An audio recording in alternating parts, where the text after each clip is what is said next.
video ini kita akan membahas tentang pemeriksaan asumsi parametrik yang merupakan tahapan krusial sebelum melakukan analisis statistik inferensial seperti uji T, analisis varians, dan analisis regresi. Perlu kita pahami bahwa hasil uji statistik tidak bermakna apapun jika asumsi dasarnya dilanggar. Banyak kesalahan analisis bukan karena salah menghitung, tetapi karena langsung menguji hipotesis tanpa memeriksa asumsi terlebih dahulu. Pemeriksaan asumsi parametrik bertujuan untuk memastikan bahwa data memenuhi karakteristik statistik tertentu, model analisis yang kita gunakan layak dan sah secara metodologis, dan keputusan yang kita ambil benar-benar dapat dipertanggungjawabkan secara ilmiah. Dalam penelitian manajemen, penggunaan metode parametrik sangat umum, tetapi tidak selalu otomatis boleh digunakan. Ada kondisi tertentu ketika data memenuhi asumsi, maka metode parametrik adalah pilihan terbaik. Namun ketika asumsi dilanggar, peneliti wajib mempertimbangkan alternatif seperti transformasi data atau metode non-parametrik. Pemeriksaan asumsi untuk analisis perbandingan rata-rata. Prosedur pertama menggunakan fitur Explore pada menu di SPSS untuk memeriksa asumsi normalitas data dan outlier univariate. Kita menggunakan contoh kasus data kualitas layanan bandara. Siapkan data dengan satu nama variabel, misalnya rating. Pilih menu Analyze, Descriptive Statistics, kemudian Explore. Masukkan variabel rating ke kolom Dependent List. Klik Plots. Pada bagian Box Plots, pilih opsi Factor Levels Together. Pada bagian Descriptive, centang Stem and Leaf dan histogram. Pada bagian lain, centang Normality Plot with Test, kemudian klik Continue. Klik OK untuk menjalankan analisis. Output SPSS menampilkan tabel Test of Normality yang berisi informasi mengenai hasil uji Kolmogorov-Smirnov dan Shapiro-Wilk. Dalam contoh kasus ini kita menggunakan hasil uji Shapiro-Wilk karena sampel relatif kecil.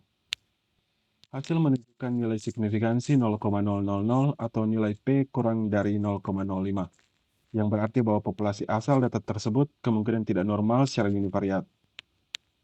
Uji Kolmogorov-Smirnov dan Shapiro-Wilk dikenal sangat sensitif terhadap ukuran sampel, sehingga kita tetap harus mempertimbangkan pendekatan lain seperti metode grafis.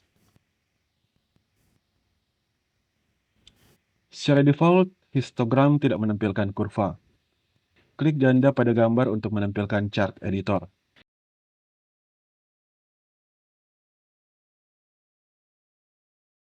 Kemudian klik kanan pada gambar dan pilih Show Distribution Curve. Hasil menunjukkan bahwa bentuk histogram hampir menyerupai lonceng. Output SPSS selanjutnya berupa Stem and Leaf Plot untuk variabel rating yang pada dasarnya untuk mendukung tampilan histogram sebelumnya. Misalnya sebagian besar data tampak berpusat pada batang bernilai 7 dan 8 dengan masing-masing 23 dan 20 kasus. Sementara itu hanya beberapa kasus berada pada batang bernilai 6, yaitu 8 kasus, 9, yaitu 4 kasus, serta sedikit sekali yang berada di bawah 5 atau di atas 10. Selanjutnya normal Kiki plot untuk variabel rating yang kita uji. Grafik ini pada dasarnya memplot data sampel yang diamati berdasarkan nilai-nilai yang diharapkan jika data tersebut berdistribusi normal. Hasil menunjukkan titik-titik berkumpul rapat di sekitar garis diagonal secara dekat, sehingga dapat disimpulkan bahwa data berdistribusi normal. Selanjutnya di Trended Normal Kiki plot untuk variabel rating yang kita uji. Grafik ini memplot penyimpangan dari garis diagonal pada normal Kiki plot sebelumnya. Hasil menunjukkan sebaran titik yang kira-kira merata di atas dan di bawah garis horizontal, sehingga dapat disimpulkan bahwa data berdistribusi normal. Selanjutnya output SPSS berupa box plot. Hasil menunjukkan bahwa median berada di sekitar 7,5. Kotak IQR membentang dari sekitar 7 hingga 8, yang berarti 50% nilai berada dalam rentang tersebut.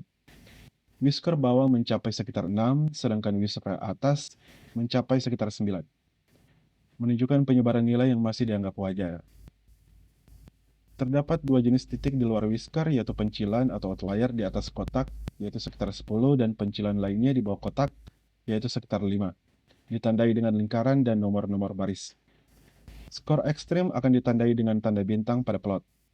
Namun dalam kasus ini hanya ada tanda lingkaran sehingga semua nilai tersebut adalah pencilan biasa, bukan skor ekstrim. Secara keseluruhan, distribusi terlihat cukup simetris. Penanganan untuk outlier ataupun skor ekstrim perlu dilakukan secara hati-hati. Pada bagian ilustrasi berikut, kita mengoperasikan fitur Independent Sample to Test pada menu di SPSS. Prosedur dan output yang dihasilkan berupa informasi yang kita butuhkan untuk memeriksa asumsi homogenitas varians untuk kasus perbandingan rata-rata dari dua kelompok data.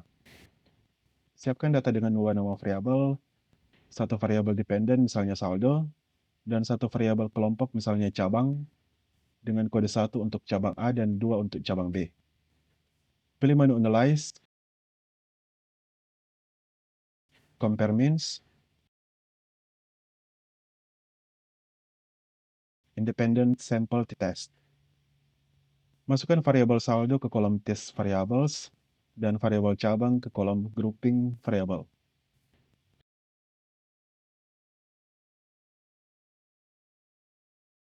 Klik Define Groups, masukkan angka 1 di grup 1 dan angka 2 di grup 2, kemudian klik Continue.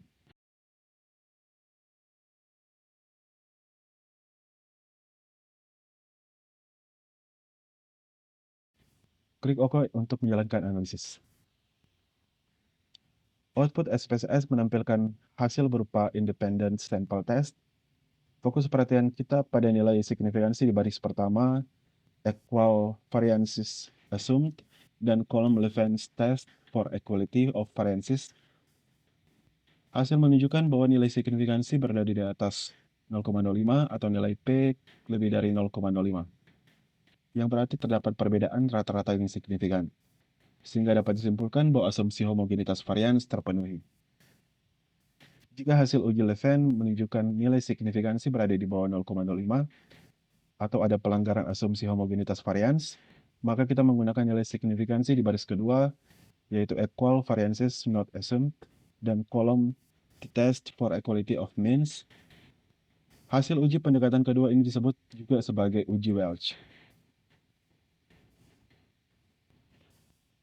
Pada bagian ilustrasi berikut, kita mengoperasikan fitur One-Way ANOVA pada menu di SPSS. Prosedur dan output yang dihasilkan berupa informasi yang kita butuhkan untuk memeriksa asumsi homogenitas varians untuk kasus perbandingan rata-rata lebih dari dua kelompok data.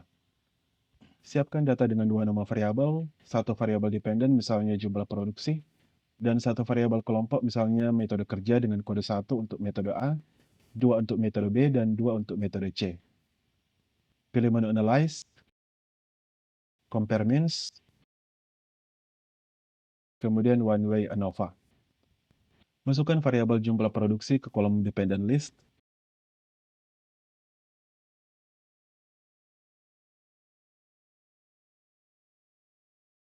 dan variabel metode kerja ke kolom Faktor.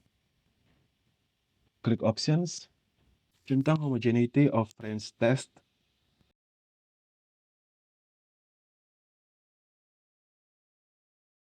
centang Brown-Forsyth Test dan Welch Test,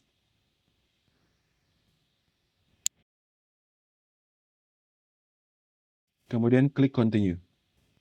Klik OK untuk menjalankan analisis.